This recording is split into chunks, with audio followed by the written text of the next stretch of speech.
नमस्कार। हिंदी साहित्य की इस कक्षा में हम मैथिली शरण गुप्त की कविताओं का अध्ययन कर रहे थे। उसी कड़ी में आज हम गुप्त जी की एक अन्य कविता कुछ न पूछ मैंने क्या गाया कविता की व्याख्या करेंगे।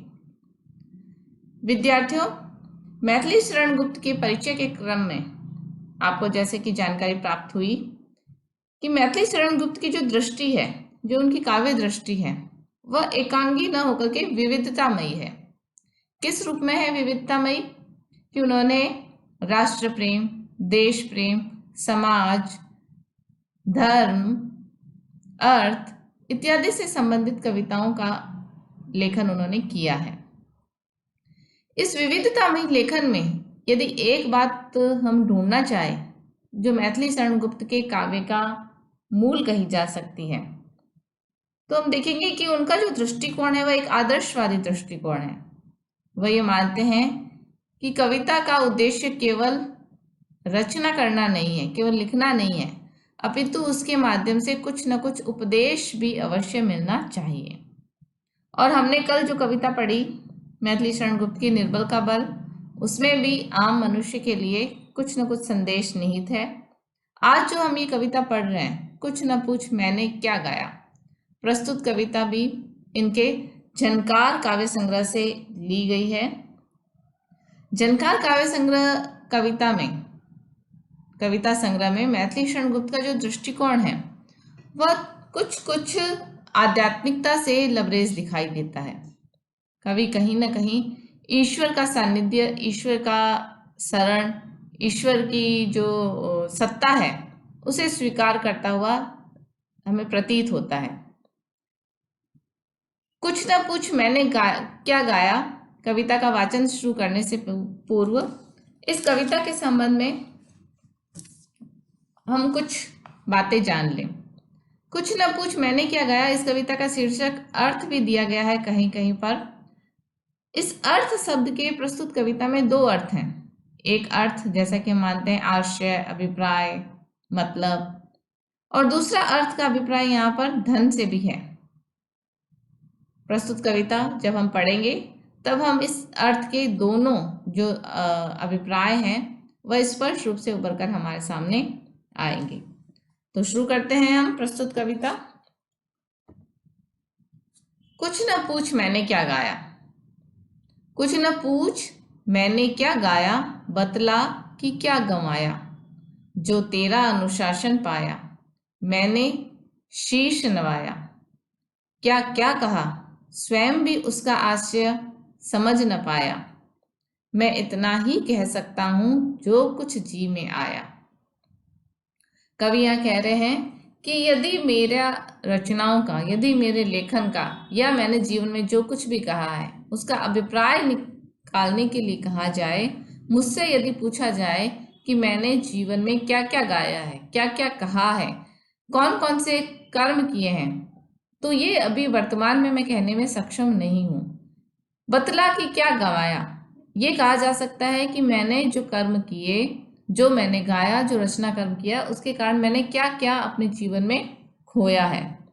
जो तेरा अनुशासन पाया, वास्तविक रूप से जब मैंने उसका तेरा अनुशासन पाया, उसका अर्थात उस परम सत्ता का, उस ईश्वर का जब मैंने अनुशासन का ज्ञान प्राप्त किया, जब इस सृष्टि के क्रम को जाना, सृष्टि में पाया जाने वाला जो अनुशासन है उसका मैंने अनुशीलन किया, उसका जब मैंने ज्ञान प्राप्त किया, उसको जब मैंने हृदयंगम किया और मैंने उसके समक्ष अपना शीश झुकाया। क्या क्या क्या, स्वयं भी उसका आशय समझ न पाया। आज तक मैंने जो जो कहा है, जो जो लिखा है, मैं स्वयं उसका आशय, उसका अभिप्राय समझने में सक्षम नहीं हूं। तो फिर मैंने क्या गाया, मैं किस प्रकार से बतला सकता हूँ। हाँ, ये क्या गंवाया मैंने अपने जीवन में, उसके संबंध में कहना फिर भी सहज है। मैं इतना ही कह सकता हूँ जो कुछ जी में आया, जैसा वायु बहा वैसा ही वेणु रंध्र रव छाया। मैथिली शरण गुप्त जी यहाँ कह रहे हैं कि जिस प्रकार से कोई बांसुरी है, उस बांसुरी का स्वर कैसा निकलता है कि जिस प्रकार से उसमें वायु का प्रवाह प्रवाहित किया जाता है उसी के प्रकार से उस बांसुरी में से स्वर निकलता है। तो मेरे मुख से भी जैसी परिस्थितियां रही, जैसा एक प्रकार का मेरे द्वारा कर्म किया गया, उसी के अनुरूप मेरे द्वारा इन कविताओं का, इन रचनाओं का और मेरे मुख से जो वचन है वह उसी के अनुरूप निकले। जैसा धक्का लगा लहर ने वैसा ही बल खाया। कवि बता रहे हैं कि समुद्र में लहरें उठ रही हैं और उन लहरों के साथ कोई ऐसी वस्तु जिसके लहरों के साथ तैर रही है, वह लहर के साथ साथ जिस तरफ से लहर उसको उठाती है वह उठ जाती है और लहर के साथ ही वह गिर भी जाती है। तो कवि मैथिली शरणगुप्त कह रहे हैं कि मेरे जीवन में भी जिस प्रकार की परिस्थितियां आई, जैसा धक्का लगा मैं भी वैसा वैसा लिखता गया, वैसा वैसा मैं वचन बोलता गया, वैसे वैसे कर्म करता रहा। और ये सब कुछ कब तक रहा? जब तक रही अर्थ की मन में मोह कारिणी माया। संसार में रहते हुए हमें मोहित करने वाली, अपनी तरफ आकर्षित करने वाली जो माया है, अर्थात जो धन के रूप में, ऐश्वर्य के रूप में, वैभव के रूप में एक जो लालसा है, जब तक माया का लोभ है, माया का जो लालच है वह मन में रहता है, वह माया किसी भी रूप में हो सकती है। ऐश्वर्य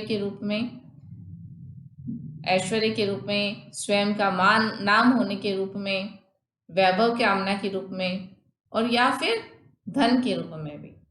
तो कवि कह रहे हैं कि जब तक मन के भीतर इस प्रकार की माया रूपी जो लालसाएं हैं वह अवशेषित थी, वह बची हुई थी, तब तक मैंने जो कहा, मैंने जो गाया वह कैसा था? वह ऐसा ही था कि जैसे कि वायु के बहाव से बह गया हो। वह ऐसा है जैसे कि लहर ने धक्का लगाया और उसके बल स्वरूप वह बल खाता हुआ आगे बढ़ता गया। तब तक कोई भाव भुवन का भूल न मुझको भाया। जब तक मैं उस मोह के वश में था, उस माया के वश में था, तब तक इस संसार का कोई भी भाव, श्रेष्ठ भाव भूल कर भी मुझे अच्छा नहीं लगा। नाची कितने नाच न जाने। कवि यहाँ पर कह रहा है कि मैं कितने ही प्रकार से नाचता रहा। नाची कितने नाच न जाने कठपुतली सी काया। उस माया के वशीभूत होकर, उस अर्थ की कामना के कारण मैंने अपने इस शरीर को ये कठपुतली के समान नचाता रहा, उसके पीछे कठपुतली के समान दौड़ता रहा। अभिप्राय कवि ये कहना चाहता है कि मन में जब तक ये लालसाएं शेष रहती हैं, तब तक किसी भी प्रकार का मनुष्य के द्वारा श्रेष्ठ कर्म, श्रेष्ठ कार्य करना संभव नहीं हो पाता है। यहाँ पर भी हम यही देख रहे हैं कि कवि के द्वारा यही कहा गया कि जब तक मैंने उस ईश्वर का मैंने सानिध्य प्राप्त नहीं कर लिया, तब तक मेरे जीवन में भी इसी प्रकार के सृजन, इसी प्रकार के वचन निकलते रहे। मिटी न तृष्णा मिला न जीवन, बहु तेरे मुँह बाया। अर्थ भूलकर इसलिए अब ध्वनि के पीछे धाया। जब तक मैं अर्थ के पीछे, अर्थ का अभिप्राय जैसा कि कहा गया है कि दो रूप में है। अर्थ कविता में से जो अर्थ निकल कर आता है, जिसके बहुत सारे शास्त्रीय रूप हो सकते हैं, और अर्थ धन के रूप में, वैभव के रूप में, ऐश्वर्य के रूप में भी कहा जा सकता है। तो कवि कह रहे हैं कि जब तक मैं अर्थ के पीछे भागता रहा, जैसा मुझे अर्थ मिला, जैसा मुझे सम्मान मिला, उससे और अधिक सम्मान की लालसा बनी रही। मिटी न तृष्णा, वह तृष्णा, वह प्यास कभी भी खत्म नहीं हुई। और उसके साथ जीवन क्या होता है, इस जीवन का अनुभव भी मुझे नहीं हो पाया। बहु तेरे मुँह बाया, मैं बहुत लोगों के सामने जाकर मुंह खोल खोल कर याचना की, लेकिन जीवन का जो अभिप्राय है, जो सार है, उसे मैं प्राप्त नहीं कर पाया। अंत में जब उस ईश्वर के अनुशासन का अनुभव किया, ईश्वर की शरण में जब आया, उस परम सत्ता के शरण में जब मैं समर्पित हुआ, अर्थ भूलकर इसलिए अब ध्वनि के पीछे धाया। इसलिए अब मैंने उस अर्थ को, उस धन को और कविता से निकलने वाले जो विभिन्न अर्थ हैं उनको छोड़कर ध्वनि के पीछे धाया। ध्वनि का अभिप्राय हम शब्द से भी ले सकते हैं। शब्द को हमारे यहाँ ब्रह्म भी कहा गया है, ईश्वर भी कहा गया है। शब्द है वह परम सत्ता है। तो जब मैंने उस परम ब्रह्म को जान लिया, दूर किए सब गाजे बाजे, ढूंढ ढोंग कर रहा है। उसके पश्चात जितने भी जो संसार में बाहरी आवरण है, जितने बाजे गाजे अर्थात जितने जो बाहरी आवरण है और जो ढोंग का साम्राज्य है, उसे ढहाकर उसे समाप्त करके अब मैं अपने हथ तंत्री का तार मिले तो स्वर हो सरस सवाया। उसके पश्चात हृदय तंत्री के जो भाव है, मन के जो भाव है, संसार के जो भाव है, उनका आधार मिलकर मैंने अपने स्वर को सरस रसपूर्ण बनाकर उसे अभिव्यक्त करने का कार्य किया।